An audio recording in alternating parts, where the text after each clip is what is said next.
Hi ಸ್ನೇಹಿತರೆ, welcome to ಸಾಧನ Shankar academy Shikaripura. ನಿಮ್ಮ ಜೊತೆಯಲ್ಲಿ ಕಸ್ತೂರಿ ಕನ್ನಡ ಪುಸ್ತಕದ ಲೇಖಕರಾಗಿರ್ತಕ್ಕಂಥ ನಾಗರಾಜ್ ಸರ್ ಅವರಿಗೂ ಕೂಡ ಸಾಧನ ಶಂಕರ್ ಅಕಾಡೆಮಿಗೆ ಹೃದಯಪೂರ್ವಕವಾಗಿರ್ತಕ್ಕಂಥ ಸ್ವಾಗತವನ್ನು ಕೊಡ್ತೀನಿ ಸ್ನೇಹಿತರೆ. ವಿಶೇಷತೆ ಏನಪ್ಪ ಅಂದರೆ, ನಾನು ಇವತ್ತೇನು ಟಾಪಿಕ್ ಮಾಡ್ತೀನಿ ಒಂಥರ ಇನ್ನೋವೇಟಿವ್ ಆಗಿ ಹೇಳ್ತಾ ಇದ್ದೀನಿ. ಏನು ಸರ್ ಇನ್ನೋವೇಟಿವ್? ನಿಮಗೆ ಚಿತ್ರ ಅಂದರೆ ತುಂಬಾ ಖುಷಿ ಅಲ್ವಾ? ಈ ಚಿತ್ರದ ಜೊತೆ ನಾವು ಯಾವ ರೀತಿ ಈ ಕಾಂಪಿಟೇಟಿವ್ ಎಕ್ಸಾಮ್, ಎಸ್ಪೆಷಲಿ PC ನಾನು ಇವತ್ತು ಹಾಕ್ಕೊಂಡಿರ್ತಕ್ಕಂಥ ಚಿತ್ರಗಳೇನಿದೆ, ಪ್ರತಿಯೊಂದು ಚಿತ್ರಕ್ಕೂ ಕೂಡ 1-1.5 ಗಂಟೆ ಕ್ಲಾಸ್ ಎಕ್ಸ್ಪ್ಲನೇಷನ್ ಮಾಡಿದ್ದೀನಿ ನಾನು. ಬಟ್ ಪೊಲೀಸ್ ಕಾನ್ಸ್ಟೇಬಲಿಗೆ ಜಸ್ಟ್ ನಿಮ್ಮ ಪೊಲೀಸ್ ಭಾಷೆಯಲ್ಲಿ ಹೇಳ್ತಾರಲ್ಲ, ಏನದು ಈ ಹಿಟ್ ಅಂಡ್ ಶೋ ಅಂತ ಹೇಳ್ತಾರಲ್ಲ, ಆ ಥರ ಈ ಚಿತ್ರ ಅಂಡ್ ಆ ಪಾಯಿಂಟ್ ಅಷ್ಟೇ. ಜೊತೆಗೆ ಈ ನಮ್ಮ ಆರ್ಟ್ಸ್ ವಿದ್ಯಾರ್ಥಿಗಳಿಗೆ ಸೈನ್ಸ್ ಅಂತಕ್ಕಂಥದ್ದು ಕಬ್ಬಿಣದ ಕಡಲೆ ಆಗಿಬಿಡುತ್ತೆ ಎಕ್ಸಾಮ್. ಚಿತ್ರ ನೋಡಿದ್ರೆ ಇನ್ನೂ ಈಸಿ ಆಗತ್ತೆ. ಅದ್ರ ಜೊತೆಗೆ ಆ ಚಿತ್ರದ ಜೊತೆಗೆ ನಿಮ್ಮದೇ ಚಿತ್ರ ಇರೋದ್ರಿಂದ ಇನ್ನೂ ಹೆಲ್ಪ್ ಆಗತ್ತೆ ಅಂತಕ್ಕಂಥ ಒಂದು ಉದ್ದೇಶ. ನಾಗರಾಜಣ್ಣ, 2008ರಿಂದ 2018 ಶಿಕಾರಿಪುರದಲ್ಲಿ ಪೊಲೀಸ್ ಸುವರ್ಣ ಕಾಲ. ತುಂಬಾ ಹುಡುಗರು ಪೊಲೀಸ್ ಆಗಿದ್ದಾರೆ ಅಂದರೆ ಆಗ ನಮ್ಮಲ್ಲಿ ಇರ್ತಕ್ಕಂಥ ಅತಿ ಹೆಚ್ಚಿನ ಸ್ಟೂಡೆಂಟ್ಸ್ಗಳು ಆರ್ಟ್ಸ್ ಅಂಡ್ ಕಾಮರ್ಸ್ ಹುಡುಗರೇ. ಮೋಸ್ಟ್ಲಿ ಒಂದು 10,000 ಜನ ಪೊಲೀಸ್ ಆಗಿದ್ದಾರೆ. ಹಾಗಾಗಿ ಒಂದು ಈ ಪೊಲೀಸ್ ಕಾನ್ಸ್ಟೇಬಲ್ ಎಕ್ಸಾಮಲ್ಲಿಗೆ ಒಂದು ಅಗಾಧ ಪ್ರಮಾಣದ ಅನುಭವ ಇದೆ ಸ್ನೇಹಿತರೆ. ಅದರ ಜೊತೆಗೆ HSTR, GPSTR, PSTR, ಕರ್ನಾಟಕ TETಗೆ ಸಂಬಂಧಪಟ್ಟಂತಹ ಆ್ಯಪ್ ಲಾಂಚ್ ಆಗಿದೆ, ಕೋರ್ಸಸ್ಗಳು ಇದೆ ನೋಡಿ. ಎಕ್ಸಾಮ್ ಈಗ ಕಾಲ್ ಮಾಡ್ತಾ ಇದ್ದಾಗ ಅವನು ಅಪ್ಲಿಕೇಶನ್ ಹಾಕೋದು ಮತ್ತು ಎಕ್ಸಾಮ್ ಮಧ್ಯೆ ತುಂಬ ಕಡಿಮೆ ಟೈಮ್ ಕೊಟ್ಟಿದ್ದಾನೆ. ನೀವೇನಾರು ಕಾಲ್ ಮಾಡಿದ ಮೇಲೆ ಓದ್ತಿದ್ದೀವಿ ಅಂದರೆ ಕಾಲ್ ಪಿಕ್ ಮಾಡೋಕ್ಕೆ ಅಷ್ಟೇ ರೆಡಿ ಆಗ್ತೀರಾ, ಮತ್ತು ನೀವು ಆ ಜಾಬನ್ನು ತೊಗೊಳಿಕ್ಕೆ ರೆಡಿ ಆಗ್ಲಿಕ್ಕೆ ಸಾಧ್ಯ ಇಲ್ಲ. ಈಗ ತೊಗೊಂಡು ಓದ್ಬಿಡಿ. ಸುವರ್ಣ ಕಾಲ 50,000+ ಹುದ್ದೆಗಳನ್ನು ಕಾಲ್ ಮಾಡ್ತಾನೆ. ಓದ್ತಾ ಹೋದರೆ ಯಾವ್ದಾದ್ರು ಒಂದು ಹುದ್ದೆನಾದರೂ ಈಸಿಯಾಗಿ ಹೊಡಿಬೋದು. ನಮ್ಮ ಸುತ್ತಲಿರ್ತಕ್ಕಂಥ ಕತ್ಲೆ ತಕ್ಕೊಂಡು ಬೆಳಕಲ್ಲಿ ಆರಾಮಾಗಿ. ಇಷ್ಟು ದಿನ ಎಷ್ಟೋ ಸ್ಪರ್ಧಾರ್ಥಿಗಳು ಯಾವುದೇ ಕಾಲ್ಫಾರ್ಮ್ ಇಲ್ಲ ಅಂತ ಹೇಳಿ ಹೋರಾಡ್ತಿದ್ರು. ಬಟ್ ಈಗ ಕಾಲ್ಫಾರ್ಮ್ ಆಗಿದೆ, ಟೈಮ್ ಇಲ್ಲ ಅಂತೇಳಿ ಹೋರಾಡೋದು ಬೇಡ. ಯಾಕಂದರೆ ರೀಡಿಂಗ್, ರೈಟಿಂಗ್, ರಿಕಾಲ್ ಈ 3 ಸಿಸ್ಟಮ್ಗಳನ್ನು ಅಳವಡಿಸ್ಕೊಂಡಿದ್ದೆ ಆದರೆ, ಮತ್ತು ನಮ್ಮ ಶಂಕರ್ ಸರ್ ಸೈನ್ಸ್ ಕ್ಲಾಸನ್ನು ಕೇಳಿದ್ದೆ ಆದರೆ, ಸೈನ್ಸಲ್ಲಿ ಮ್ಯಾಕ್ಸಿಮಮ್ ಯಾವುದೇ ಕಾರಣಕ್ಕೂ ನೀವು ತಪ್ಪು ಉತ್ತರ ಹಾಕಿ ಬರೋ ಚಾನ್ಸಸ್ ಇಲ್ಲ. ಈ ಉತ್ತರ ಮತ್ತೆ ದಕ್ಷಿಣ ಧ್ರುವ ಹೆಂಗೋ ಹಾಗೆ ವಿಜ್ಞಾನ ಮತ್ತೆ ಕನ್ನಡ ಇಬ್ರು ಸೇರಿ ಒಂದು ಬ್ಯೂಟಿಫುಲ್ ಆಗಿರತಕ್ಕಂಥ ಪೊಲೀಸ್ ಕಾನ್ಸ್ಟೇಬಲ್ಗೆ ಸ್ಪೆಷಲ್ ಸೈನ್ಸ್ ಅನ್ನ ಚರ್ಚೆ ಮಾಡ್ತಾ ಹೋಗೋಣ ಸರ್. ಸರಿ, ಈ ಕ್ಲಾಸ್ ಇದೆಯಲ್ಲ, ಈ ಹೃದಯದ ಬಗ್ಗೆನೇ ಒಂದು ಹಾಡು, ಹೃದಯವೇ ಬರೆದೆ ನಿನ್ನೆ ನಾ ಅಂತ ಒಂದು ಹಾಡು ಹೇಳಿ, ಅದ್ರ ಬಗ್ಗೆ ಕವನ ಹೇಳಿ ಸಾಧನ Shankar YouTube channel free class ಇದೆ, ನೋಡ್ಕೊಳ್ಳಿ. ಬಟ್ ಇಲ್ಲಿ ಬುಲೆಟ್ ಅಷ್ಟೇ. ಈ ಹೃದಯದ ಬಗ್ಗೆ ನಮ್ಮ ಕಾಂಪಿಟೇಟಿವ್ ಎಕ್ಸಾಮ್, ಎಸ್ಪೆಷಲಿ PC-ಗೆ ಏನು ಕೇಳಬಹುದು ಅಂತ. ನೀವು ಕೂಡ ಆ ಕಾನ್ಸ್ಟೇಬಲ್ ಎಕ್ಸಾಮನ್ನು ಮತ್ತೆ 2-3 ಎಕ್ಸಾಮ್ಗಳನ್ನ ಪಾಸ್ ಮಾಡಿ ಬಂದಿರೋದ್ರಿಂದ ನೀವು ಓದ್ಬೇಕಾದ್ರೆ ಹೃದಯದಲ್ಲಿ ನಿಮಗೆ ಏನಾರು ಕೇಳ್ತಾ ಇದ್ರು, ಹೃದಯ ಎಷ್ಟು ಸಲ ಪಂಪ್ ಮಾಡುತ್ತೆ, ಎಸ್ ಸರ್ ಅಪಧಮನಿ ಅಂದ್ರೆ ಏನು, ಅಭಿಧಮನಿ ಅಂದ್ರೆ ಏನು, ಈ ತರ ಏನೋ ಪ್ರಶ್ನೆಗಳನ್ನ ಕೇಳ್ತಿದ್ರು. ಬಟ್ ಈಗ ಅಷ್ಟೊಂದು ನೆನಪಿಲ್ಲ. ಬಟ್ ಮತ್ತೊಂದ್ಸಲ ನಿಮ್ಮಿಂದ ಕ್ಲಾರಿಫೈ ಮಾಡ್ಕೋಬೇಕಂತಕ್ಕಂಥ ಒಂದು ಉದ್ದೇಶದಿಂದ ನಿಮ್ ಮುಂದೆ ನಿಂತಿದ್ದೀನಿ ಸರ್. ಫಸ್ಟ್ ಒಂದು ಡೈಲಾಗ್ ಸರ್. ಈ ಇತಿಹಾಸ ನಿಮ್ಮ ಟಾಪಿಕ್ ಇದೆಯಲ್ಲ, ಇತಿಹಾಸದಲ್ಲಿ ಈ ಹೆಣ್ಣ ಮಕ್ಕಳ ಸವಿ ನೆನಪಿಗಾಗಿ ಈ ಗಂಡಸರಿದಾರಲ್ಲ, ತಾಜ್ ಮಹಲನ್ನ ಕಟ್ಸಿದ್ದಾರೆ, ಗೋಲ್ ಗುಂಬಜನ್ನ ಕಟ್ಸಿದ್ದಾರೆ. ಪಾಪ ನಮ್ಮ ಹೆಣ್ಮಕ್ಳು ನಮ್ಮ ಸವಿ ನೆನಪಿಗಾಗಿ ಇನ್ನುವರೆಗೂ ಡ್ಯಾಸು ಕೂಡ ಕಟ್ಸಿಲ್ಲ. ಕಾರಣ ನಮ್ದು ಹೃದಯದ ತೂಕ ಜಾಸ್ತಿ ಇದೆ. ನೋಡಿ, ಸಾಮಾನ್ಯವಾಗಿ ಗಂಡು ಮಕ್ಕಳ ಹೃದಯದ ತೂಕ ಎಷ್ಟಿರುತ್ತೆ ಅಂದ್ರೆ 280 ಗ್ರಾಮಿಂದ 280 ಗ್ರಾಮಿಂದ 340 ಗ್ರಾಮ್ ಇರುತ್ತೆ. ನೋಡಿ, 280ರಿಂದ 340 ಗ್ರಾಮ್ ಇರುತ್ತೆ. ಅದೇ ಹೆಣ್ಣು ಮಕ್ಕಳ ತೂಕ ಎಷ್ಟಿರುತ್ತೆ ಅಂದ್ರೆ ಹೃದಯದ ತೂಕ 230ರಿಂದ 280. ನಮ್ದು 280ರಿಂದ 340, ಅವ್ರದ್ದು 230ರಿಂದ 280. ನಮ್ ಮಿನಿಮಮ್ ಅವ್ರದ್ದು ಏನಾಗಿರುತ್ತೆ ಮ್ಯಾಕ್ಸಿಮಮ್. ನಾವು ದೊಡ್ಡ ಹೃದಯವಂತರು. ಅದಕ್ಕಾಗಿ ನೋಡ್ರಿ, ಕನ್ನಡ ಪದಗಳಲ್ಲಿ ಹೃದಯವಂತರು ಅಂತಿದೆ, ಹೃದಯವಂತಿಯರು ಅಂತಿಲ್ಲ. ಅದಕ್ಕೆ ಬೆಸ್ಟ್ ಎಕ್ಸಾಂಪಲ್ ಇರ್ಬೋದು. ಸೂಪರ್. ಈ ಹೃದಯ ಇದೆಯಲ್ಲ ಸರ್, 1 ನಿಮಿಷಕ್ಕೆ ಸರಾಸರಿ ವೇಗ 72 ಸರಿ ಬಡ್ಕೊಳ್ಳುತ್ತೆ. 72 ಸರಿ. ಬಟ್ ಸರಾಸರಿ ಅಂದ್ರೆ ಒಬ್ರದ್ದು ಕಡಿಮೆ ಇರುತ್ತೆ, ಒಬ್ರದ್ದು ಜಾಸ್ತಿ ಇರುತ್ತೆ. ಸಾಮಾನ್ಯವಾಗಿ ಹೆಣ್ಣು ಮಕ್ಕಳ ಹೃದಯದ ಬಡಿತ 1 ನಿಮಿಷಕ್ಕೆ ಎಷ್ಟಿರುತ್ತೆ ಅಂದ್ರೆ 80ಕ್ಕಿಂತ ಹೆಚ್ಚಿರುತ್ತೆ. ಗಂಡು ಮಕ್ಕಳ ಹೃದಯದ ಬಡಿತ ಏನಾಗಿರುತ್ತೆ ಅಂದರೆ 80ಕ್ಕಿಂತ ಕಡಿಮೆ ಇರುತ್ತೆ. ಎಲ್ಲ ಲೆಕ್ಕ ಮಾಡಿಕೊಂಡು ನಾವು ಸರಾಸರಿ ತೆಗೆದಾಗ ಎಷ್ಟಿರುತ್ತೆ? 72 ಇರುತ್ತೆ. ನೋಡಿ ನಾಗರಾಜಣ್ಣ, ಇಲ್ಲಿ ಹೃದಯದ ಬಡಿತದ ವೇಗ ಕಡಿಮೆ ಮಾಡ್ದಂಗೆ ಮೆದುಳಿನ ಸಾಮರ್ಥ್ಯ ಏನಾಗ್ತಾ ಇರುತ್ತೆ? ಜಾಸ್ತಿ ಆಗ್ತಾ ಹೋಗುತ್ತೆ. ಯಾಕಂದ್ರೆ ಅದು ಅಡ್ರಿನಲ್ ಗ್ಲ್ಯಾಂಡ್ಗೆ ಸಂಬಂಧಪಟ್ಟಿದೆ. ಇನ್ನೊಂದ್ಸರಿ ನಾವು ಎಂಡೋಕ್ರೈನ್ ಸಿಸ್ಟಮ್ ತಗೊಂಡು ಇದಕ್ಕೆ ಬರೋಣ. ಒಟ್ಟು ಮಾನವನ ಹೃದಯದ ಸರಾಸರಿ 1 ನಿಮಿಷಕ್ಕೆ ಬಡಿತದ ವೇಗ ಎಷ್ಟಪ್ಪ ಅಂದ್ರೆ 72. ನೆಕ್ಸ್ಟ್ ಈ ಹೃದಯ ನೋಡಿ, ಹೀಗಾಗಿ ಜೀವ ಎಲ್ಲಿದೆ ಅಂತ ಡಾಕ್ಟರ್ ಎಲ್ಲಿ ಹುಡುಕ್ತಾರೆ? ಫಸ್ಟ್ ಕಿವಿಯಲ್ಲಿ ಸ್ಟೆಥೋಸ್ಕೋಪ್ ಹಾಕೊಂಡು ಹೃದಯಕ್ಕೆ ಇಡ್ತಾನೆ. ನಾವು ಹೇಳ್ತೀನಿ ಹೃದಯ ಹೃದಯ ಹೃದಯ ನೀ ಜೀವದ ಉದಯ ಅಂತ. ಕ್ಲಿಯರ್? ಇದನ್ನು ಯಾಕೆ ಈ ಹೃದಯಕ್ಕೆ ಈ ಒಂದು ಬ್ಯೂಟಿಫುಲ್ ಆರ್ಟಿಕಲ್ ಕೊಡ್ತಿದ್ದೀನಿ ಅಂದರೆ, ಈ ಒಂದು ಲೆಟರ್ ಹಾಕಿದರೆ ನಾವು ನಾವು ಚಿಕ್ಕವರಿದ್ದಾಗ ಲೆಟರ್ ಕಾರ್ಡ್ ಅಂತ ಕರಿತಿದ್ವಿ.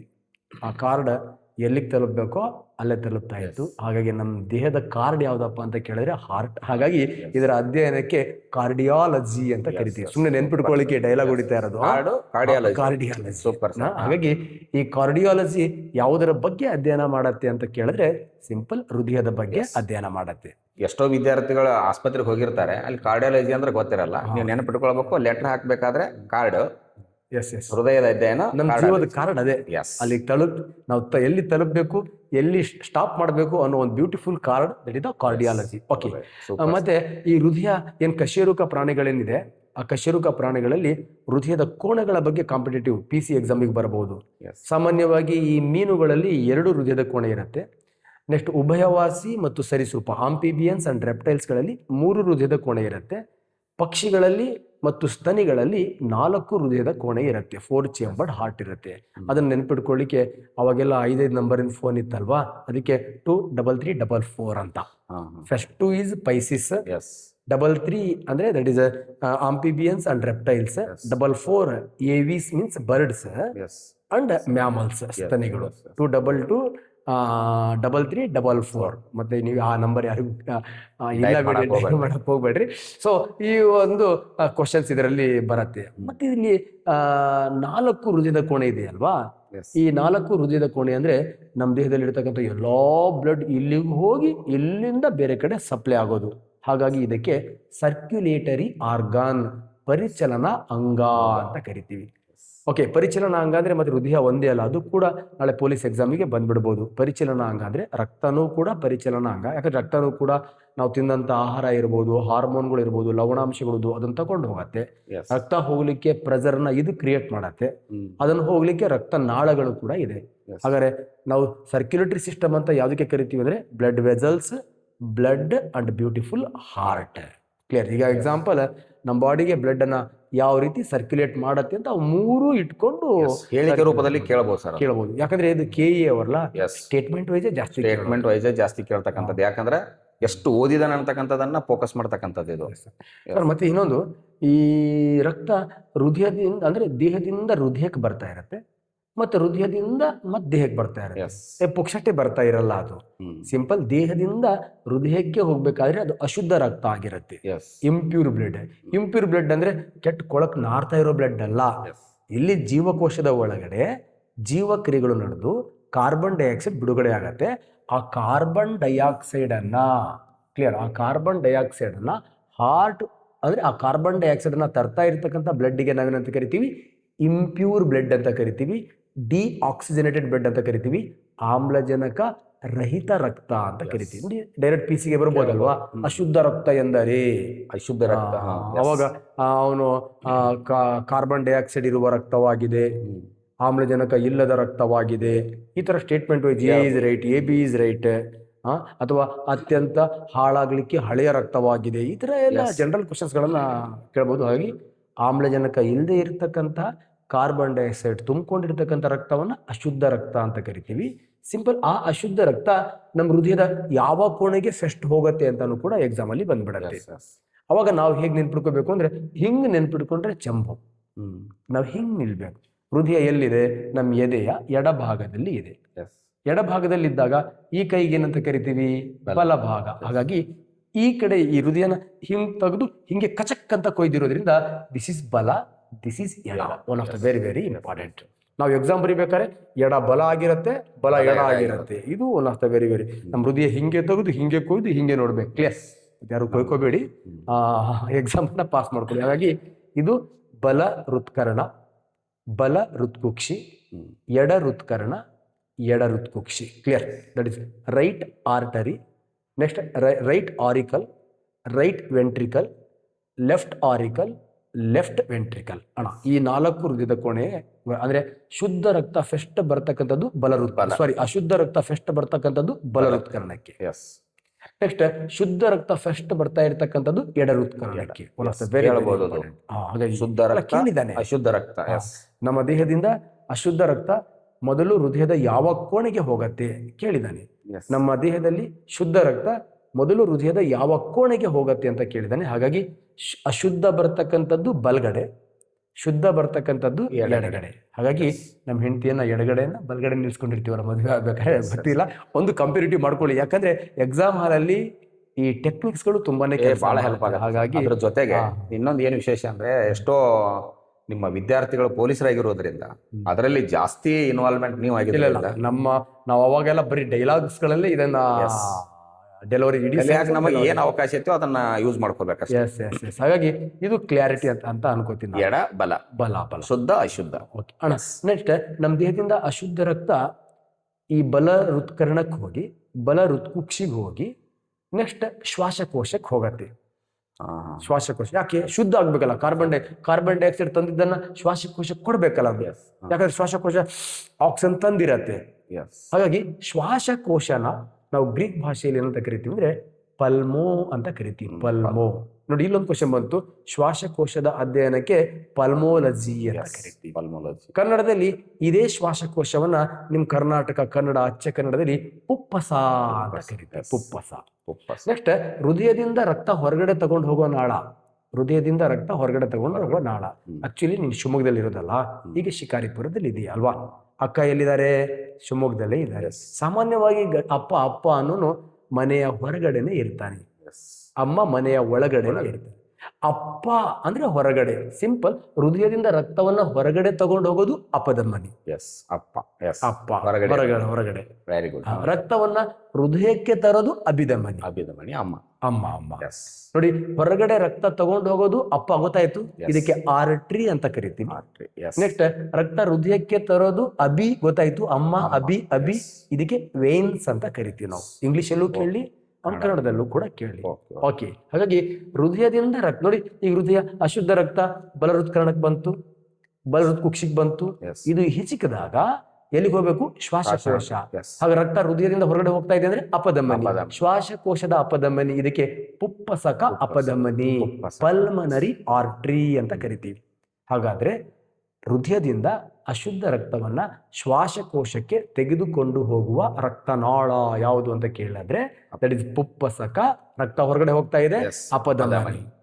ರಕ್ತ ಹೃದಯದ ಹೊರಗಡೆ ಹೋಗ್ತಾ ಇದೆ ಅಂದ್ರೆ ಅಭಿ ಕ್ಯಾನ್ಸಲ್ ಮಾಡು, ಅಪ್ಪನೇ ಇರುತ್ತೆ. ಇನ್ನೊಂದು ಅಪ್ಪ ಇರ್ತಾನೆ, ನಿಮಗೆ ಪುಪ್ಪಸ ಕ್ಲಾರಿಟಿ ಕೊಡುತ್ತೆ. ಓ, ರಕ್ತ ಪುಪ್ಪಸಕ್ಕೆ ಶ್ವಾಸಕೋಶಕ್ಕೆ ಹೋಗ್ತಾ ಇದೆ. ಓ, ದಟ್ ಇಸ್ ಅಶುದ್ಧ ರಕ್ತ, ದಟ್ ಇಸ್ ಪಲ್ಮನರಿ ಆರ್ಟ್ರಿ ಅಂತ ಕರಿತೀವಿ.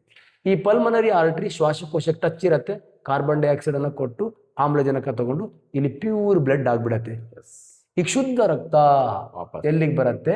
ಎಡ ಹೃತ್ಕರ್ಣಕ್ಕೆ ಬರುತ್ತೆ. ಎಲ್ಲಿಂದ ಬರುತ್ತೆ? ಶ್ವಾಸಕೋಶ ಏನಂತ ಕರಿತೀವಿ? ಪುಪ್ಪಸ. ಹೃದಯಕ್ಕೆ ರಕ್ತ ತರೋ ನಾಳ ಅಭಿ, ಪುಪ್ಪಸಕ ಅಭಿಧಮನಿ, ಪಲ್ಮನರಿ ವೇನ್ಸ್. ನೆಕ್ಸ್ಟ್ ಎಡ ಹೃತ್ಕರ್ಣ ಸಂಕುಚಿಸಿದಾಗ ಎಡ ಹೃತ್ಕುಕ್ಷಿಗೆ ಬರುತ್ತೆ. ಎಡ ಹೃತ್ಕುಕ್ಷಿ ಸಂಕುಚಿಸಿದಾಗ ಅಯೋರ್ಟ ಆರ್ ಮಹಾ ಅಪಧಮನಿಯ ಮೂಲಕ ರಕ್ತ ಎಲ್ಲಿಗೆ ಬರುತ್ತೆ? ಮತ್ತೆ ದೇಹಕ್ಕೆ ಬರುತ್ತೆ. ಇದು ಕಂಪ್ಲೀಟ್ ಸರ್ಕ್ಯುಲೇಟಿಂಗ್ ಆಗ್ತಾ ಇರುತ್ತೆ. ಅಣ್ಣ, ಒಂದು ಸುಲಭವಾಗಿ ಗಮನಿಸೋಣ. ದೇಹದಲ್ಲಿ ರಕ್ತ ಒಂದು ಸತಿ ಹರಿಲಿಕ್ಕೆ ಹೃದಯದಲ್ಲಿ ಅಶುದ್ಧ ಇದ್ದ ಒಂದ್ಸತಿ ಹೋಗತ್ತೆ, ಶುದ್ಧ ಆಗತ್ತೆ, ಶುದ್ಧ ಆದ್ಮೇಲೆ ಮತ್ತೊಂದು ಸತಿ ಬರುತ್ತೆ, ಆಮೇಲೆ ಹೊರಗಡೆ ಬರುತ್ತೆ. ಇದಕ್ಕೆ ಇಮ್ಮಡಿ ರಕ್ತ ಪರಿಚಲನೆ ಅಂತ ಕರಿತೀವಿ. ಇಮ್ಮಡಿ, 2 ಸಲ. ಇಮ್ಮಡಿ ರಕ್ತ ಪರಿಚಲನೆ. ಕೇಳ್ಬೋದಲ್ವಾ? ದೇಹದಲ್ಲಿ ರಕ್ತ ಹರಿಯಲು ಹೃದಯದಲ್ಲಿ ಎಷ್ಟು ಸಾರಿ ಹಾದು ಹೋಗುತ್ತದೆ? 1 ಬಾರಿ, 2 ಬಾರಿ, 3 ಬಾರಿ, 4 ಬಾರಿ. ಗೊತ್ತಿದ್ದೊಂದು 2 ಬಾರಿ, ಗೊತ್ತಿದ್ದು ಚೆಂಬು ಇಟ್ಕೊಂಡು ಅಲ್ಲಿ ಇಮ್ಮಡಿ ಅಂತಾನೆ ಬಂದಿದೆ 2 ಬಾರಿ.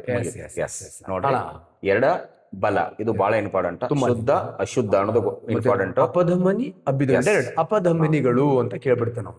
ಅಶುದ್ಧ ರಕ್ತ ಶುದ್ಧ ಆದ್ಮೇಲೆ ಎಲ್ಲಿ ಹೋಗತ್ತೆ, ಎಲ್ಲಿಂದ ಶುದ್ಧ ಆಗಿ ವಾಪಸ್ ಬರುತ್ತೆ ಅಂತಕ್ಕಂಥದ್ದು ಕೂಡ ಭಾರಿ ಕ್ಲಾರಿಟಿ ಬೇಕಂದ್ರೆ ಅಪಧಮನಿ ಅಂದ್ರೆ ರಕ್ತ ಹೊರಗಡೆ ಹೋಗೋದು. ನೋಡಿ, ಒಂದು ಅಪಧಮನಿ ಅಶುದ್ಧ ರಕ್ತ ಹೊರಗಡೆ ಹೋಗುತ್ತೆ, ಇನ್ನೊಂದು ಅಪಧಮನಿ ಶುದ್ಧ ರಕ್ತ ಹೊರಗಡೆ ತಗೊಂಡೋಗುತ್ತೆ. ಶುದ್ಧ ರಕ್ತ ತಗೊಂಡೋಗೋದು ಮಹಾ ಅಪಧಮನಿ. ಅಶುದ್ಧ ರಕ್ತ ಶುದ್ಧ ಆಗ್ಲಿಕ್ಕೆ ಪುಪ್ಪಸಕ ಅಪಧಮನಿ. ಹಾರ್ಟ್ ಅಂದಾಗ ಶ್ವಾಸಕೋಶ ನೆನಪಿರ್ಬೇಕು, ಎಡನು ಗೊತ್ತಿರ್ಬೇಕು, ಮಾಡ್ತಿದ್ವಿ. ನೆಕ್ಸ್ಟ್ ಈ ರಕ್ತ, ಈ ಕೋಣೆಗಳಲ್ಲಿರೋ ರಕ್ತ ಮಿಕ್ಸ್ ಆಗ್ಬಾರ್ದು ಅಂತ ಈ ಕೋಣೆಗಳನ್ನ ಪ್ರತ್ಯೇಕ ಮಾಡ್ಲಿಕ್ಕೆ ಒಂದು ಬ್ಯೂಟಿಫುಲ್ ಪಾರ್ಟ್ ಇದೆ, ಅದಕ್ಕೆ ಏನಂತ ಕರಿತೀವಿ ನಾವು ಸೆಪ್ಟಮ್ ಅಂತ ಕರಿತೀವಿ ಅಣ್ಣ. ಇನ್ನೊಂದು ಮಜಾ ಏನ್ ಗೊತ್ತಾ ಇಲ್ಲಿ, ಈ ಹೃದಯದ ಬಗ್ಗೆ ಅಧ್ಯಯನ ಮಾಡೋದು ಆಲ್ರೆಡಿ ಹೇಳಿದೀವಿ ನಾವು ಕಾರ್ಡಿಯಾಲಜಿ. ಈ ಹೃದಯದಿಂದ ಹೊರಡುವ ರಕ್ತನಾಳಗಳ ಬಗ್ಗೆ ಅಧ್ಯಯನ ಮಾಡೋದು, ರಕ್ತನಾಳನೇ ಬೇರೆ, ಬ್ಲಡ್ ವೆಸಲ್ಸೇ ಬೇರೆ. ನೋಡಿ, ರಕ್ತನಾಳಗಳ ಬಗ್ಗೆ ಅಧ್ಯಯನ ಮಾಡೋದಕ್ಕೆ ನಾವಂತ ಕರಿತೀವಿ ಆಂಜಿಯೋಲಜಿ ಅಂತ ಕರಿತೀವಿ. ಆಂಜಿಯೋಗ್ರಾಮ್. ನೋಡಿ ಏನು ಆಂಜಿಯೋಗ್ರಾಮ್, ಆಂಜಿಯೋಲಜಿ ಈ ಕೆಳಕಂಡ ಯಾವ ಅಂಗಕ್ಕೆ ಮಾಡುವ ಶಸ್ತ್ರಚಿಕಿತ್ಸೆ? Option A heart, option B ಹೃದಯದ ರಕ್ತನಾಳಗಳು ಅಂತ ಕೇಳ್ಬಿಟ್ರೆ ಹೃದಯ ಹಾಕಿದವನಿಗೆ ಚೆಂಬು. ನಮ್ಮಪ್ಪನಿಗೆ ಹೋಗಿ ಹಾರ್ಟಿಗೆ ಆಂಜಿಯೋಗ್ರಾಫಿ ಈ ಹೃದಯದಕ್ಕೇನಲ್ಲ, ಹೃದಯದ ರಕ್ತನಾಳಗಳಿಗೆ ಮಾಡ್ತಕ್ಕಂಥದ್ದು. ಅಲ್ಲಿ ಬ್ಲಾಕೇಜ್ ಆದ್ರೆ ಅದು ಬ್ಲಾಕೇಜ್ ಐತಾ ಇಲ್ವಾ, ಕ್ಲೀನ್ ಮಾಡ್ಬೇಕಾ ಅಂತಕ್ಕಂಥದ್ದನ್ನ ಓಕೆ. ಒಟ್ಟಾರೆಯಾಗಿ ಈ ಬ್ಯೂಟಿಫುಲ್ ಹಾರ್ಟ್ ಬಗ್ಗೆ ಪೀಸಿಗೆ ಎಷ್ಟು ಬೇಕೋ ಅಷ್ಟು ಹೇಳಿದೀನಿ ಅಣ್ಣ. ಇದ್ರ ಬಗ್ಗೆ ಇನ್ ಡೀಟೇಲ್ ಬೇಕು ಅಂದರೆ 30 ಡೇಸಲ್ಲಿ ಪೊಲೀಸ್ ಕಾನ್ಸ್ಟೇಬಲ್ಗೆ ಏನು ಸೈನ್ಸ್ ಕ್ವಶನ್ಸ್ಗಳು ಬರುತ್ತೆ ಅದರ ಕಂಪ್ಲೀಟ್ ವಿಡಿಯೋನ ನಮ್ಮ ಸಾಧನಾ ಶಂಕರ್ ಅಕಾಡೆಮಿ ಆ್ಯಪಲ್ಲಿ ಬಿಡ್ತಾ ಇದ್ದೀನಿ. ತುಂಬ ಕಡಿಮೆ ಬಡ್ಜೆಟಲ್ಲಿ ಬಿಡ್ತಾ ಇದ್ದೀನಿ. ಆ ವಿಡಿಯೋನ ಓದೋದು ಅವಶ್ಯಕತೆ ಇಲ್ಲ, ನೋಡ್ಕೊಂಡು ಹೋದರೆ ಮೋಸ್ಟ್ಲಿ ಕೇವಲ ಒಂದು 15ರಿಂದ 20 ಕ್ವಶನ್ ಆರಾಮ್ ಟಿಕ್ ಮಾಡ್ಬೋದು. ಪೊಲೀಸ್ ಕಾನ್ಸ್ಟೇಬಲ್ಗೆ ಸೈನ್ಸ್, ಜನರಲ್ ಸೈನ್ಸ್ ಅಂತಕ್ಕಂಥ ಹೆಸರಲ್ಲಿ ಆ್ಯಪನ್ನು ರಿಲೀಸ್ ಮಾಡ್ತಿದ್ದೀನಿ. ಅಲ್ಲಿ ನಾಗಣ್ಣ ಬಂದು ಬೇರೆ ಸಬ್ಜೆಕ್ಟನ್ನು ಆಡ್ ಮಾಡ್ಬೋದು, ನೆಕ್ಸ್ಟ್ ಹಿಸ್ಟ್ರಿನೂ ಕೂಡ ಆಡ್ ಆಗ್ಬೋದು. ಬಟ್ ಸೈನ್ಸ್ ಅಂತೂ ಪಕ್ಕ ನಿಮಗೆ ಏನು ಆಗಸ್ಟ್ 2ನೇ ತಾರೀಕು ಎಕ್ಸಾಮ್ಗೆ ಹೋಗೋದ್ರಲ್ಲಿ ಪಕ್ಕ ಈ ಕೋರ್ಸ್ ಬಿಡುಗಡೆ ಮಾಡ್ತೀನಿ ಸ್ನೇಹಿತರೆ. ಕಡಿಮೆ ಬಡ್ಜೆಟ್ ಇರುತ್ತೆ, ತಗೊಳ್ಳಿ, ಪರ್ಚೇಸ್ ಮಾಡಿ, ನೋಡಿ ಸೈನ್ಸ್ನ ಎಲ್ಲ ಕ್ವಶನ್ಗಳನ್ನ ಟಿಕ್ ಮಾಡಿ. ಕ್ಲಿಯರ್ ಹೇಳಿದ್ದೀನಿ. ನಾನು ನಿಮ್ಮ ಸೈನ್ಸ್ ಕ್ಲಾಸ್ಗಳನ್ನು ಕೇಳಬೇಕಾದ್ರೆ ಪಿನ್ ಟು ಪಿನ್ ಬರ್ತೀರಿ ಸರ್ ಅಲ್ಲಿ ಮೇನ್. ಯಾಕಂದ್ರೆ ನಮ್ಮ ಸ್ಪರ್ಧಾರ್ಥಿಗಳಿಗೆ ಆಳ ಅಗಲ ಬೇಕು, ಅದ್ರ ಜೊತೆಗೆ ಅಂತ್ಯ ಅವ್ರ ಕೈಲೇ ಇರ್ತಕ್ಕಂಥದ್ದು. ಆಳ ಅಗಲ ಚೆನ್ನಾಗಿ ತಿಳ್ಕೊಂಡ್ರು ಅಂದ್ರೆ ಅವ್ರ ಅಂತ್ಯ ಸುಖಾಂತ್ಯ ಆಗಿರ್ತೈತಿ.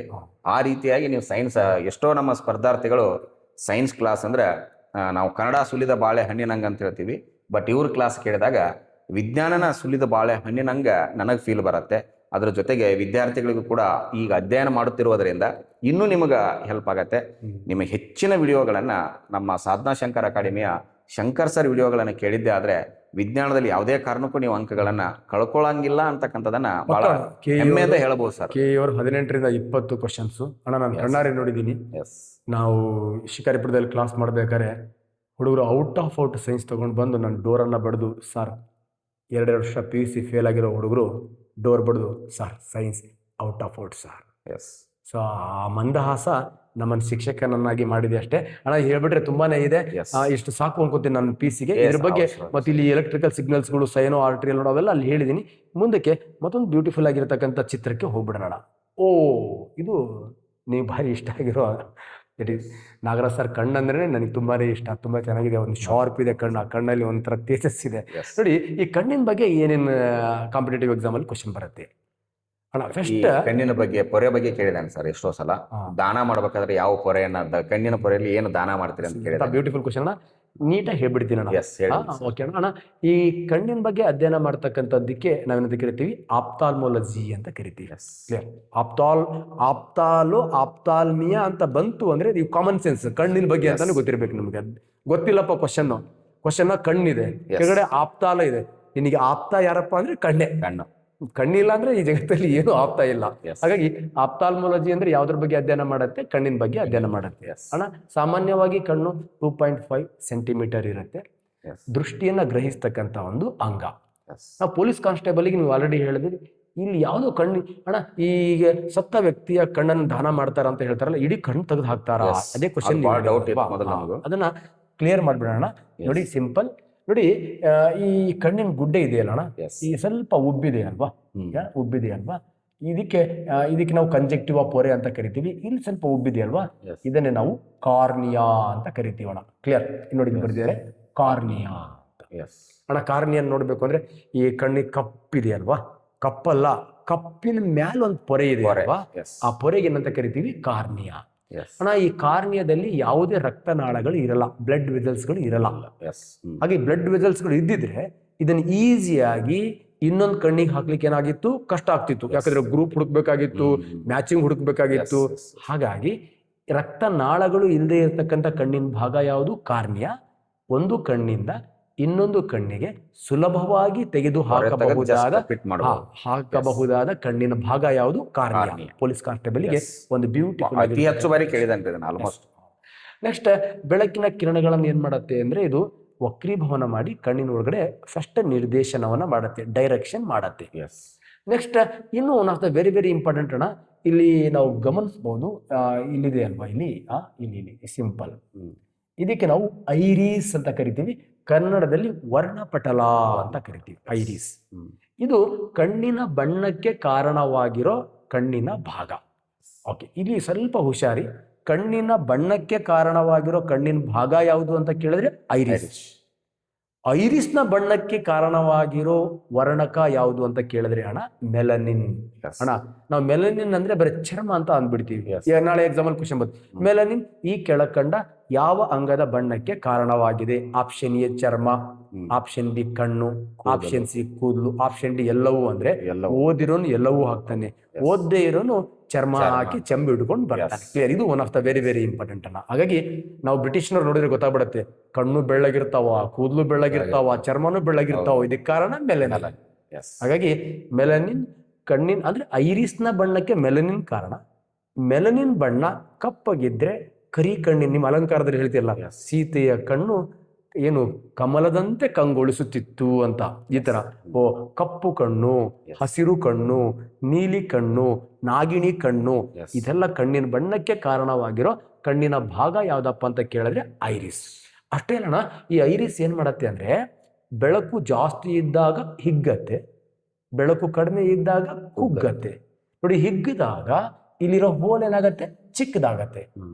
ಕುಗ್ಗಿದಾಗ ಹೋಲ್ ಏನಾಗತ್ತೆ? ದೊಡ್ಡದಾಗತ್ತೆ. ಇದ್ಯಾಕೆ ಹಿಗ್ಗತ್ತೆ ಕುಗ್ಗತ್ತೆ ಅಂದ್ರೆ ಬೆಳಕನ್ನ ನಿಯಂತ್ರಣ ಮಾಡ್ತಾ ಇರತ್ತೆ. ಆದ್ರೆ ಬೆಳಕನ್ನ ನಿಯಂತ್ರಣ ಮಾಡುವ ಕಣ್ಣಿನ ಭಾಗ ಯಾವುದು ಅಂತ ಕೇಳಿದಾಗ ಐರಿಸ್ ಹಾಕಿದ್ರೆ ಚೆಂಬು. ನೋಡಿ, ಇದು ಹಿಗ್ಗಿದಾಗ ಕುಗ್ಗಿದಾಗ ಮಧ್ಯ ಒಂದು ರಂಧ್ರ ಇದೆಯಲ್ವಾ, ರಂಧ್ರ, ಇದಕ್ಕೆ ನಾವು ಪಪಿಲ್ ಅಂತ ಕರಿತೀವಿ. ಕ್ಲಿಯರ್? ಪಾಪಿ ಅಂತ ಕರಿತೀವಿ. ಇನ್ನೊಂದು ಒಂಚೂರು ಡೌಟ್ ಸರ್ ನಂದು. ಈಗ ನೀವು ಐರಿಸ್ ಬಗ್ಗೆ ಹೇಳಿದ್ರಲ್ಲ, ಈಗ ಕೆಲವೊಂದು ಪರೀಕ್ಷೆ ಒಳಗೆ ಕಲರ್ ಬ್ಲೈಂಡ್ ಬಗ್ಗೆ ಪ್ರಶ್ನೆ, ಪಿಗ್ಮೆಂಟ್ಸ್ ಗಳ ಈ ಕಡೆ ಬರುತ್ತೆ. ನಾವಿನ್ನು ಸ್ಟಾರ್ಟಿಂಗ್ ಅಲ್ಲಿ, ಯಾಕಂದ್ರೆ ಈಗ ನಾವು ಅಷ್ಟೆಲ್ಲ ಹೇಳಿದ ಮೇಲೆ ಒಂದೊಂದು ವಿದ್ಯಾರ್ಥಿಗಳಿಗೆ ಅಲ್ಲಿ ಗೊಂದಲ ಸ್ಟಾರ್ಟ್ ಆಗಿಬಿಡುತ್ತೆ. ಮತ್ತೆ ಇನ್ನೊಂದಡ ಕಲರ್ ಬ್ಲೈಂಡ್ಸ್, ಕಣ್ಣಿನಲ್ಲಿ ಎಷ್ಟು ವಿಧಗಳ ದೋಷಗಳಿದಾವ ಅಷ್ಟು ದೋಷಗಳ ವಿಡಿಯೋನ ವಿತ್ ಚಿತ್ರ ಸಹಿತ ಮಾಡಿದ್ದೀನಿ ಅಣ್ಣ, ಸಾಧನಾ ಶಂಕರ್ ಯೂಟ್ಯೂಬ್ ಚಾನಲ್ ಇದೆ. ಯಾರಿಗಾದ್ರೂ ಆ ದೋಷಗಳ ಬಗ್ಗೆ ಡೌಟ್ ಇತ್ತು ಅಂದ್ರೆ ಒಂದು ಸಿಂಗಲ್ ಕಾಮೆಂಟ್ ಮಾಡಿ. ನನ್ನಂತವ್ರು ಬಹಳ ಜನ ಇರ್ತಾರೆ ಸರ್, ಸಿಂಗಲ್ ಕಾಮೆಂಟ್ ಮಾಡಿ, ನಾವು ಇಲ್ಲಿ ಸಿಂಪಲ್ ಹೇಳ್ಬಿಡ್ಬೋದು. ನಾನು ಜಸ್ಟ್ ಆ ವಿಡಿಯೋದ ಲಿಂಕ್ ಅನ್ನ ಆ ಪುಣ್ಯಾತ್ಮನಿಗೆ ಏನ್ ಮಾಡ್ತೀನಿ, ಶೇರ್ ಮಾಡ್ತೀನಿ. ಆ ಕಲರ್ಸ್ ಗಳನ್ನ ನೋಡ್ಕೊಳ್ಳಿ. ಅವ ಇನ್ನೂ ಕೂಡ ಹೇಳಲ್ಲ, ನಮಗೆ ತುಂಬಾ ಚಿತ್ರ ಇರೋದ್ರಿಂದ ಜಸ್ಟ್ ಬುಲೆಟ್ ಮಾತ್ರ ಹೊಡಿತಾ ಹೋಗೋಣ. ಓಕೆ, ಈ ವಿಡಿಯೋ ಮಾಡ್ಬೇಕಾದ್ರೆ ಸ್ನೇಹಿತರೆ 9:30 ಆಗಿದೆ, ಮನೆಯಿಂದ ಹೋಮ್ ಮಿನಿಸ್ಟರ್ ಕಾಲ್ ಬರ್ತಾ ಇದೆ. ಹಾಗಾಗಿ ಬರೀ ಬುಲೆಟ್ ಅನ್ನ ಮಾತ್ರ ಹೊಡಿತಾ ಇದ್ದೀವಿ. ಮತ್ತೆ ಇದಕ್ಕೆ ಸಂಬಂಧಪಟ್ಟಂತ ಕ್ಲಾಸಸ್ಗಳು ಇದೆ. ನಿಮಗೆ PC-ಗೆ ಭಗವಂತ ಹುಚ್ಚಪ್ಪನ ಆಶೀರ್ವಾದದಿಂದ ಇವೇ ಬರಲಿ ಅಂತ ಹೇಳ್ತಿದೀವಣ್ಣ. ನೋಡಿ, ಐರಿಸ್ ಹಿಗ್ಗಿದಾಗ ಪಾಪೆ ಏನಾಗತ್ತೆ? ಚಿಕ್ಕದಾಗತ್ತೆ. ಐರಿಸ್ ಕುಗ್ಗಿದಾಗ ಪಾಪೆ ಏನಾಗತ್ತೆ? ದೊಡ್ಡದಾಗತ್ತೆ.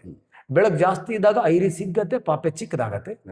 ಬೆಳಕು ಕಡಿಮೆ ಇದ್ದಾಗ ಐರಿಸ್ ಕುಗ್ಗತ್ತೆ, ಪಾಪೆ ದೊಡ್ಡದಾಗತ್ತೆ. ಹಾಗಾದ್ರೆ ಇಲ್ಲಿ ಲೈಟ್ ಅನ್ನ ಕಂಟ್ರೋಲ್ ಮಾಡೋದು, ಬೆಳಕನ್ನ ನಿಯಂತ್ರಿಸುವ ಕಣ್ಣಿನ ಭಾಗ ಯಾವ್ದಪ್ಪ ಅಂತ ಕೇಳಿದ್ರೆ ಪಾಪೆ. ಭಾರಿ ಇಂಪಾರ್ಟೆಂಟ್. ಪಾಪೆಯನ್ನ ನಿಯಂತ್ರಿಸುವ ಕಣ್ಣಿನ ಭಾಗ ಯಾವುದು ಅಂತ ಕೇಳಿದ್ರೆ ಐರಿಸ್. ಐರಿಸ್ ಪಾಪೆನ ಕಂಟ್ರೋಲ್ ಮಾಡುತ್ತೆ, ಪಾಪೆ ಲೈಟ್ ಅನ್ನ ಕಂಟ್ರೋಲ್ ಮಾಡುತ್ತೆ. ಹಾಗಾಗಿ ನಮಗೆ ಎಷ್ಟು ಬೇಕೋ ಅಷ್ಟು ಲೈಟ್ ಒಳಗಡೆ ಪಾಸ್ ಮಾಡ್ಕೊಳತ್ತೆ. ಅದ್ರ ಜೊತೆಗೆ ಇಮೇಜ್ ಅನ್ನು ಕೂಡ ಪಾಸ್ ಮಾಡುತ್ತೆ. ನೆಕ್ಸ್ಟ್ ನಮಗೆ ಇನ್ನೊಂದು ಪಾರ್ಟ್ ಇದೆ, ದಟ್ ಇಸ್ ದ ಮಸೂರ. ಲೆನ್ಸ್ ಇದೆ.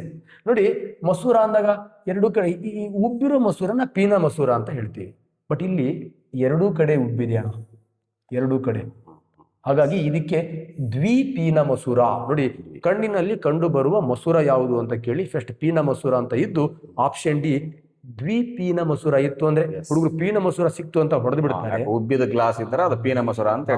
ಆದ್ರೆ ಇದು ಎರಡು ಕಡೆ ಉಬ್ಬೆತ್ತಲ್ಲ, ಹಾಗಾಗಿ ಎರಡು ಕಡೆ ಉಬ್ಬಿರೋದ್ರಿಂದ ಬೈ ಕಾನ್ವೆಕ್ಸ್ ಲೆನ್ಸ್ ಅಂತ ಕರಿತೀವಿ ಇದನ್ನ. ದ್ವಿಪೀನ ಮಸೂರ ಇದು one of the very very important. ಇದು ಬೆಳಕನೇ ಇರುತ್ತೆ, ಬಟ್ ನೆನಪಿಟ್ಕೊಳ್ಬೇಕು, ದ್ವಿಪೀನ ಎರಡು ಕಡೆ ಉಬ್ಬಿರೋದು. ದ್ವಿಪೀನ ಆಪ್ಷನ್ ಅಲ್ಲಿ ಇಲ್ಲ ಅಂದ್ರೆ ಪೀನ ಟಿಕ್ ಮಾಡಿ. ಪೀನ ಇದ್ದಾಗ ಮತ್ತೊಂದು ಹುಡುಕಿಯಲ್ಲಿ ದ್ವಿಪೀನ ಇದೆ ಅಂತ ಹುಡುಕಿ. ಅದು one of the very easy ಐತೆ. ಗಡಬಡಿಸಿ ಗುಂಡ್ ಹಾಕಕ್ ಹೋಗ್ಬೇಡ್ರಿ, ಕ್ಲೀನ್ ಆಗಿ ನೋಡಿ ಗುಂಡ್ ಹಾಕ್ರಿ. ಇದೇನ್ ಮಾಡತ್ತೆ ಅಂದ್ರೆ ಬೆಳಕು ಮತ್ತು ಪ್ರತಿಬಿಂಬವನ್ನ ಕಣ್ಣಿನ ರೆಟೀನದ ಮೇಲೆ ಬೀಳೋ ಹಾಗೆ ಮಾಡುತ್ತೆ. ರೆಟೀನಾ ಆರ್ ಅಕ್ಷಿಪಟಲ ಅಂತ ಕರಿತೀವಿ ನಾವು ಇದನ್ನ. ಇಲ್ಲಿ ಏನಿರ್ತಾವ ಅಂದ್ರೆ ಎರಡು ಕೋಶಗಳಿರ್ತಾವಣ, ಒಂದು ಕೋನ್, ಇನ್ನೊಂದು ರಾಡ್. ಒಂದು ಕೋನ್ ಕೋಶಗಳಿರ್ತಾವ, ಇನ್ನೊಂದು ರಾಡ್ ಕೋಶಗಳಿರ್ತಾವ.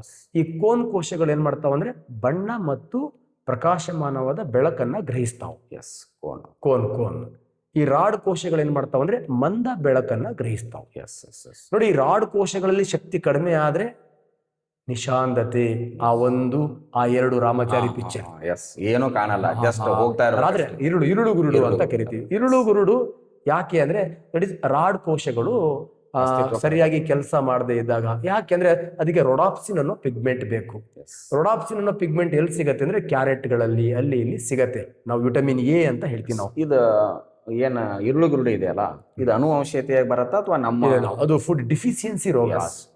ಆಹಾರದ ಮೂಲಕ, ಆಹಾರದಲ್ಲಿ ಏನು ಪೋಷಕಾಂಶಗಳ ಕೊರತೆಯಿಂದ ಬರತಕ್ಕಂತಹ ರೋಗ. ಹಾಗಾಗಿ ಅದನ್ನ ನಾವು ರೆಡಿ ಮಾಡ್ಕೊಳ್ಬಹುದು. ವಿಟಮಿನ್ ಎ ಸರಿಯಾದ ಪ್ರಮಾಣದಲ್ಲಿ ನಾವು ಕೊಡೋದ್ರ ಮೂಲಕ, ತರಕಾರಿಗಳು ಅವೆಲ್ಲ ಸರಿಯಾದ ಪ್ರಮಾಣದಲ್ಲಿ ಕೊಡೋದ್ರ ಮೂಲಕ ರಾಡ್ ಕೋಶಗಳನ್ನ ಸ್ಟ್ರಾಂಗ್ ಮಾಡ್ಕೊಂಡ್ರೆ ರಾತ್ರಿನೂ ಕಣ್ ಕಾಣುತ್ತೆ. ಓಕೆ, ನೆಕ್ಸ್ಟ್ ಬಣ್ಣ ಮತ್ತು ಬೆಳಕನ್ನ ಗ್ರಹಿಸ್ತಕ್ಕಂತಹ ಕಣ್ಣಲ್ಲಿರ್ತಕ್ಕಂತಹ ಮತ್ತೊಂದು ಬ್ಯೂಟಿಫುಲ್ ಆಗಿರ್ತಕ್ಕಂಥ ಜೀವಕೋಶ ಯಾವ್ದಪ್ಪ ಅಂತ ಕೇಳಿದ್ರೆ ಕೋನ್. ನೋಡಿ, ರಾಡ್ ಕೋಶಗಳು ಒಂದು ಕಣ್ಣಲ್ಲಿ 7 ಮಿಲಿಯನ್ ಇರ್ತಾವ. 7 ಮಿಲಿಯನ್ ಅಲ್ಲ, 7 ರಾಡ್ ಕೋಶಗಳು 120 ಮಿಲಿಯನ್ಸ್ ಇರ್ತಾವ. 120 ಮಿಲಿಯನ್ಸ್. ಕೋನ್ ಕೋಶಗಳು 7 ಮಿಲಿಯನ್ಸ್ ಇರ್ತಾವೆ. ಇನ್ನೊಂದು ಮಜಾ ಏನ್ ಗೊತ್ತಾ, ಕೋನ್ ಕೋಶಗಳು ನಮ್ಗಿಂತ ಹೆಣ್ಮಕ್ಳಲ್ಲಿ ಜಾಸ್ತಿ ಇರ್ತಾವ. ಅದಕ್ಕೆ ಒಂದ್ಸತಿ ಜವಳಿ ಬಟ್ಟೆ ಅಂಗಡಿ ಕರ್ಕೊಂಡು ಹೋಗಿ, ನಮಗೆ ರೆಡ್ ಅಂದ್ರೆ ಒಂದೇ ರೆಡ್ ಕಾಣ್ತೈತಿ, ಅವ್ರ ರೆಡ್ ಅಲ್ಲಿ ಟೈಪ್ಸ್ ಆಫ್ ರೆಡ್ ಕಾಣುತ್ತೆ ಅವ್ರಿಗೆ.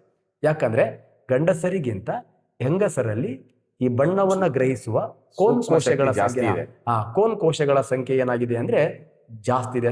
ಈ ಕೋನ್ ಕೋಶಗಳಲ್ಲಿ ಏನಾದ್ರು ವ್ಯತ್ಯಾಸ ಆದಾಗ ಅನುವಂಶೀಯ ರೋಗ, that is A colour blindness, ಬಣ್ಣ ಗುರುಡು ವಿತ್ ಯಾರಿಂದ ಯಾರಿಗೆ ಬರುತ್ತೆ, ಅದು ಸೆಕ್ಸ್ ಲಿಂಕ್ಡ್ ಇನ್ಹೆರಿಟೆನ್ಸ್ ಅಂತ ಕರಿತೀವಿ ನಾವು ಅದನ್ನ.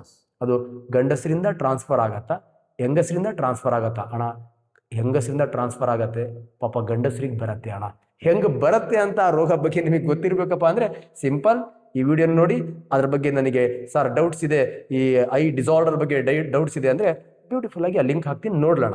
ನೆಕ್ಸ್ಟ್ ಇನ್ನೊಂದು ನಮಗೆ ಕ್ಲಿಯಾರಿಟಿ ಅಣ್ಣ, ಪ್ರತಿಬಿಂಬ ಎಲ್ಲಿ ಬೀಳಬೇಕು, ರೆಟಿನಾದ ಮೇಲೆ ಬಿದ್ದರೆ ಮಾತ್ರ ಪ್ರತಿಬಿಂಬದ ಅರಿವಾಗತ್ತೆ. ಇನ್ನೊಂದು ಇಂಪಾರ್ಟೆಂಟ್, ಮಸೂರದ ಮೂಲಕ ಬರ್ತಕ್ಕಂಥ ಪ್ರತಿಬಿಂಬ ತಲೆ ಕೆಳಗಾಗದ ಇನ್ವರ್ಟೆಡ್ ಇಮೇಜ್ ಆಗತ್ತಣ್ಣ. ಇಲ್ಲಿ ಕೇಳ್ಬೋದು. ಓಕೆ, ನಮ್ಮ ಎಕ್ಸಾಂಪಲ್ ಶಂಕರ್ ಸರ್ನ ಒಂದು ಕಣ್ಣಿನಿಂದ ನೋಡಿದಾಗ ರೆಟಿನಾದ ಮೇಲೆ ಶಂಕರ್ ಸರ್ದ ಯಾವ ರೀತಿಯ ಪ್ರತಿಬಿಂಬ ಉಂಟಾಗತ್ತೆ?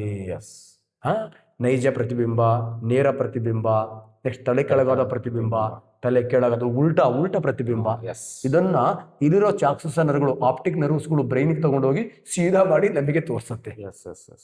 ಅದಕ್ಕೆ ಸ್ವಲ್ಪ ಎಣ್ಣೆ ಹೊಡೆದಾಗ ಉಲ್ಟಾ ಸೀದಾ ಕಾಣ್ತಾ ಇರುತ್ತೆ, ಬ್ರೈನ್ ಸ್ವಲ್ಪ ವೇರಿಯೇಷನ್ಸ್ ಆಗ್ತಾ ಇರುತ್ತೆ. ಅಣ್ಣ, ಇಷ್ಟು ಸಾಕು ಅಂತ ಅನ್ಕೋತೀನಿ ನಾನು. ಓಕೆ ಅಣ್ಣ. So next one of the next ಚಿತ್ರಕ್ಕೆ ಹೋಗ್ಬಿಡೋಣ. ನೆಕ್ಸ್ಟ್ ಏರ್ ಅಣ್ಣ, ತುಂಬಾನೇ ಈಸಿ ಮತ್ತೆ ಅತಿ ಹೆಚ್ಚಿನ ಕ್ವಶನ್ಸ್ ಬರಲ್ಲ ಇಲ್ಲಿ, ಬಟ್ 2 ಕ್ವಶನ್ ಟಾಪ್ ಆಗಿ ಬರುತ್ತೆ ಅಣ್ಣ. ಶಬ್ದದ ಮೇಲೆ ಕೇಳಿದ್ದು ಜಾಸ್ತಿ ಗೊತ್ತು, ಸೌಂಡ್ ಫಿಸಿಕ್ಸ್ ಮೇಲೆ ಬರುತ್ತೆ. ಈಗ ಆ ಶಬ್ದದ ಮೇಲೆ ಇಲ್ಲಿ ಏನ್ ಬರುತ್ತೆ ಅಂತ ಅಣ್ಣ, ಈ ಕಿವಿ ಗೊತ್ತಿದೆ ನಮ್ಗೆ, ಶಬ್ದವನ್ನ ಗ್ರಹಿಸ್ತಕ್ಕಂಥ ಒಂದು ಅಂಗ. ಬಟ್ ಅಣ್ಣ, ಇನ್ನೊಂದು ಬ್ಯೂಟಿಫುಲ್ ಇಂಪಾರ್ಟೆಂಟ್ ಕೆಲಸ ಇದೆ ಇದ್ರದ್ದು. ದೇಹದ ಸಮತೋಲನವನ್ನ ಕಾಪಾಡುವ ಅಂಗ ಯಾವುದು ಅಂತ ಕೇಳಿದ್ರೆ that is the air. Body balance ಮಾಡುತ್ತೆ. ಯಾವ ತರ ಸರ್ ಇದು ಹೇಳ್ತೀರಣ್ಣ. ನೋಡಿ, ಈ ವಯಸ್ಸಾದವರಿಗೆ ಕೆಲವರಿಗೆ ಆಗಾಗ ತಲೆ ಸುತ್ತಾ ಇರತ್ತೆ. ಅವ್ರೇನ್ ಮಾಡ್ತಾರೆ, ಬರೀ BP ಅಂತಾನೆ ಅನ್ಕೋತಾರೆ. ನೋಡಿ, ಈ ಕಿವಿಯಲ್ಲಿ ಏನಾದ್ರು ದೋಷ ಇದ್ರೂ ಕೂಡ ಆಗಾಗ ಏನಾಗ್ತಾ ಇರತ್ತೆ, ತಲೆ ಸುತ್ತು ಬರ್ತಾ ಇರತ್ತೆ. ಹೆಂಗೆ ಅಂತ ಹೇಳ್ಬಿಡ್ತೀರಣ್ಣ. ನೋಡೋಣ, ಈ ಕಿವಿ ಇದೆಯಲ್ವಾ, ಈ ಕಿವಿಯನ್ನ 3 ಪಾರ್ಟ್ ಮಾಡ್ಕೋತಾನವ. ಸಿಂಪಲ್, ಹೊರ ಕಿವಿ, ಮಧ್ಯ ಕಿವಿ ಅಂಡ್ ಒಳ ಕಿವಿ. ಈ ಕಿವಿ ಅಂದ್ರೆ ನಿಮ್ಗೆ ಯಾಕೆ ಖುಷಿ ಗೊತ್ತಾ, ನನ್ನ B.Ed ಅಲ್ಲಿ ಆನ್ಯುವಲ್ ಲೆಸನ್ ಇದೇ ಟಾಪಿಕ್ ಅನ್ನ ಮಾಡಿದ್ದೆ ನಾನು B.Ed ಅಲ್ಲಿ. ಹಾಗಾಗಿ ಹೊರ ಕಿವಿ, ಮಧ್ಯ ಕಿವಿ ಅಂಡ್ ಒಳ ಕಿವಿ. ಮೋಸ್ಟ್ಲಿ ನನ್ನ ಸ್ನೇಹಿತರು ನೋಡಿದಾಗ ಖುಷಿ ಇರುತ್ತೆ, ಯಾಕಂದ್ರೆ ನನ್ನ ಜೊತೆ B.Ed ಮಾಡಿದವರಿಗೆ ಈ ಪಾಠ ತುಂಬಾ 10 ಸತಿ ರಿಹರ್ಸಲ್ ಮಾಡಿ ಹೋಗಿದೆ. ಅವಾಗ ಕ್ರೇಜ್ ಇತ್ತು. ಸಿಂಪಲ್ ಅನ್ನ, ಈ ಹೊರ ಕಿವಿ ಇದೆಯಲ್ವಾ, ಏನು ಶಬ್ದ ಇದೆ, ಗಾಳಿ ಜೊತೆಗೆ ಬರ್ತಕ್ಕಂಥ ಶಬ್ದವನ್ನ ಒಳ ಕಿವಿ ಒಳಗಡೆ ನಿರ್ದೇಶನ ಮಾಡುತ್ತೆ. ಅಣ್ಣ, ಈಗೊಂದು ನಾನು ಪೆನ್ ತಗೊಂಡು ಬ್ಯೂಟಿಫುಲ್ ಆಗಿ ಬರೀತಿದ್ದೀನಿ. ಇದು ಹೊರ ಕಿವಿಯ ಒಳಭಾಗ. ಇದಕ್ಕೆ ನಾವು ಬ್ಯೂಟಿಫುಲ್ ತಮಟೆ ಅಂತ ಕರಿತೀವಿ. ತಮಟೆ. ಇನ್ನೊಂದು ಹೆಸರು ಟಿಂಪನಮ್ ಅಂತ ಕರಿತೀವಿ. ಅಣ್ಣ, ತಮಟೆ ಗೊತ್ತಲ್ಲ, ಡಗ್ ಡಗ್ ಕಣ್ಣ ಬೆರಳಿಗೆ ಅನುಗುಣವಾಗಿ ಕಂಪನವನ್ನ ಉಂಟು ಮಾಡೋದು ತಮಟೆ. ಈ ಬಡ್ಡಿ ಮಗಂದು ಶಬ್ದ ತರಂಗಗಳಿಗೆ ಅನುಗುಣವಾಗಿ ಕಂಪನವನ್ನ ಉಂಟು ಮಾಡುತ್ತೆ. ಹಾಗಾಗಿ ಶಬ್ದ ತರಂಗಗಳಿಗೆ ಅನುಗುಣವಾಗಿ ಕಂಪನವನ್ನ ಉಂಟು ಮಾಡತಕ್ಕಂಥ ಈ ತಮಟೆ ಇದೆಯಲ್ವಾ, ಇದು ಯಾವ ಕಿವಿಯ ಭಾಗ ಅಂದ್ರೆ ಹೊರ ಕಿವಿಯ ಒಳಭಾಗ. ಹೊರಕಿವಿಯ ಒಳತುದಿಯಲ್ಲಿ ಓರೆಯಾಗಿ ಸ್ಥಾಪಿತವಾಗಿದೆ. ಶಬ್ದ ತರಂಗಗಳಿಗೆ ಅನುಗುಣವಾಗಿ ಕಂಪನವನ್ನು ಉಂಟು ಮಾಡುತ್ತೆ. ನಾವು ಪಿನ್ನ ಗಿನ್ನ ಹಾಕೊಂಡಾಗ ಈ ಪೊರೆ ಹರಿದು ಹೋದ್ರೆ, ನಮ್ಮ ತಮಟೆ ಹರಿದು ಹೋದ್ರೆ ಡಗ್ ಡಕ್ ಅನ್ನೋ ಡ್ರನ್ ಡ್ರನ್ ಡ್ರನ್ ಡ್ರನ್ ಡ್ರನ್ ಅನ್ನತ್ತಲ್ಲ, ಹಾಗೆ ಈ ತಮಟೆ ಹರಿದು ಹೋದ್ರೆ ನಮಗೂ ಕಿವಿ ಸರಿಯಾಗಿ ಕೇಳಲ್ಲ. ಅಣ್ಣ ಇನ್ನೊಂದು ಬ್ಯೂಟಿಫುಲ್ ಕ್ವಶನ್ ಅನ್ನ, ಮಧ್ಯ ಕಿವಿಯಲ್ಲಿ 3 ಮೂಳೆ ಇದೆ ಅಣ್ಣ, 1 2 3. ಇದನ್ನ ನೆನ್ಪಿಟ್ಕೊಳ್ಳಕ್ಕೆ ಮಿಸ್ ನೆನ್ಪಿಟ್ಕೊಂಡ್ರೆ ಸಾಕು. ಮಿಸ್ ಅಂದ್ರೆ ಎಂ ಅಂದ್ರೆ ಮ್ಯಾಲಿಯಸ್, ಐ ಅಂದ್ರೆ ಇಂಕಸ್, ಎಸ್ ಅಂದ್ರೆ ಸ್ಟೆಪಿಸ್. ಸುತ್ತಿಗೆ, ಅಡಿಗಲ್ಲು, ರಿಕಾಪು. ಕನ್ನಡ ಮೀಡಿಯಂ ಡೌಟ್ ಇತ್ತ, ಇಂಗ್ಲಿಷಲ್ಲಿ ಹೋಗು, ಮಿಸ್ ಸಿಕ್ಕೇ ಸಿಗ್ತಾಳೆ. ಪಕ್ಕದಲ್ಲೇ ಇಂಗ್ಲಿಷ್ ಕ್ವಶನ್ ಇರುತ್ತೆ. ಮ್ಯಾಲಿಯಸ್, ಇಂಕಸ್ ಅಂಡ್ ಸ್ಟೆಪಿಸ್. ಓಕೆ, ಈ ನೋಡಿ ಈ 3 ಕಿವಿಯಲ್ಲಿರ್ತಕ್ಕಂಥ ಮೂಳೆಗಳಿದೆಯಲ್ವಾ, ದೇಹದಲ್ಲಿರೋ 206 ಮೂಳೆಗಳಲ್ಲಿ ಈ ಬಡ್ಡಿ ಮುಗಂದ ಸ್ಟೆಪಿಸೇ ಅತ್ಯಂತ ಚಿಕ್ಕ ಮೂಳೆ. Smallest bone in our body ಯಾವುದು ಅಂತ ಕೇಳಿದ್ರೆ ಮೂಳೆ, ಚಿಕ್ಕ ಮೂಳೆ ಅಂತ ಕೇಳಿದಾಗ ಚಿಕ್ಕ ಮೂಳೆ ಇದೆ ಸ್ಟೆಪಿಸ್. ಕಿವಿಯಲ್ಲ, 206 ನಮ್ಮ ದೇಹದಲ್ಲಿರೋ 206 ಮೂಳೆಗಳಲ್ಲಿ ಅತ್ಯಂತ ಚಿಕ್ಕ ಮೂಳೆ ಯಾವುದು ಅಂತ ಕೇಳಿದ್ರೆ ಸ್ಟೆಪಿಸ್. ಅಣ್ಣ ಕಿವಿಯಲ್ಲಿ ಎಷ್ಟು ಮೂಳೆಗಳದಾವ? ನೀವು ಹೇಳಿದ್ರಲ್ಲ ಸರಿ, 3. ನೋಡೋಣ, ಇದು ವೆರಿ ಡೇಂಜರ್. ಕಿವಿಯಲ್ಲಿ ಎಷ್ಟು ಮೂಳೆಗಳಿದಾವ ಅಂದ್ರೆ 2 ಕಿವಿ ಇದಾವ, 6 ಮೂಳೆಗಳದಾವ. ಕ್ವಶನ್ ಸರಿಯಾಗಿ ಗಮನಿಸ್ಬೇಕು. ಒಂದು ಕಿವಿಯಲ್ಲಿ ಎಷ್ಟು ಮೂಳೆಗಳಿದಾವೆ ಅಂದ್ರೆ 3. ಮಾನವನ ಕಿವಿ ಮೂಳೆಗಳ ಸಂಖ್ಯೆ ಎಷ್ಟು ಅಂತ ಗೂಟ ಹೊಡಿತಾನೆ ಅವಾಗ 6. ಯಾಕಂದ್ರೆ ಒಂದು ಕಿವಿ ಇಲ್ಲ. ಈಗ ನಾ ಸಡನ್ಲಿ ರಿಯಾಕ್ಟ್ ಮಾಡಿನಲ್ಲ, ಈ ತರ ರಿಯಾಕ್ಟ್ ಮಾಡ್ತಕ್ಕಂತ ಜನಸಂಖ್ಯೆನೇ ನಮ್ಮಲ್ಲಿ 99% ಇರೋದು. ಸಕ್ಸಸ್ ಆಗೋರು 1% ಅವ್ರು ವಿಚಾರ ಮಾಡಿ ಗುಂಡಾಗ್ತಾರೆ. ತಾಳಿದವನು ಕ್ವಶನ್ ಅನ್ನ ತಾಳ್ಮೆಯಿಂದ ನೋಡ್ಬೇಕು ಅಂತ. ಅಣ್ಣ ಇನ್ನೊಂದು ಇಲ್ಲಿ ಬ್ಯೂಟಿಫುಲ್ ನಾಳ ಕಾಣ್ತಾ ಇದೆ. ಇದಕ್ಕೆ ನಾವು ಯೂಸ್ಟೇಷಿಯನ್ ನರ್ವ್ ಅಂತ ಕರಿತೀವಿ. ಮಧ್ಯ ಕರ್ಣಾಂತರ ನಾಳ ಅಂತ ಕರಿತೀವಿ. ಇದರಲ್ಲಿ ಯೂಸ್ಟೇಷಿಯನ್ ಮಧ್ಯ ಕರ್ಣಾಂತರ. ಈ ನಾಳ ಇದೆಯಲ್ವಾ, ಇದು ನಮ್ ಗಂಟ್ಲಿಗೂ ಮತ್ತು ಕಿವಿಗೂ ಏನು ಮಾಡಿರುತ್ತೆ, ಕನೆಕ್ಷನ್ ಮಾಡಿರುತ್ತೆ. ನೋಡಿ, ಗಂಟಲಿಗೂ ಮತ್ತು ಕಿವಿಗೂ ಸಂಪರ್ಕ ಏರ್ಪಡಿಸುವ ನಾಳ ಯಾವುದು ಅಂತ ಕೇಳಿದ್ರೆ ಮಧ್ಯ ಕರ್ಣಾಂತರ ನಾಳ ಅಂತ ಬರಲ್ಲ, ಯೂಸ್ಟೇಷಿಯನ್ ನಾಳ ಅಂತಾನೆ ಬರುತ್ತೆ ಅಣ್ಣ. ನೋಡಿ, ಸಾಮಾನ್ಯವಾಗಿ ಮೂಗ ಆಗಿರೋನು ಕ್ಯೂಡ್ ಆಗ್ತಾನೆ. ಯಾಕೆ ಅಂದ್ರೆ ಮೂಗ ಆಗಿರೋನಿಗೆ ಯೂಸ್ಟೇಷಿಯನ್ ನರ್ವ್ ಡೆವಲಪ್ಮೆಂಟ್ ಆಗಿರಲ್ಲ. ಪ್ರಾಬ್ಲಮ್ ಏನು, ಅವಾಗ ಗಾಳಿಯ ಒತ್ತಡದಿಂದ ಏನಾಗತ್ತೆ, ಪೊರೆ ಹರ್ಕೊಂಡು ಹೋಗಿರತ್ತೆ.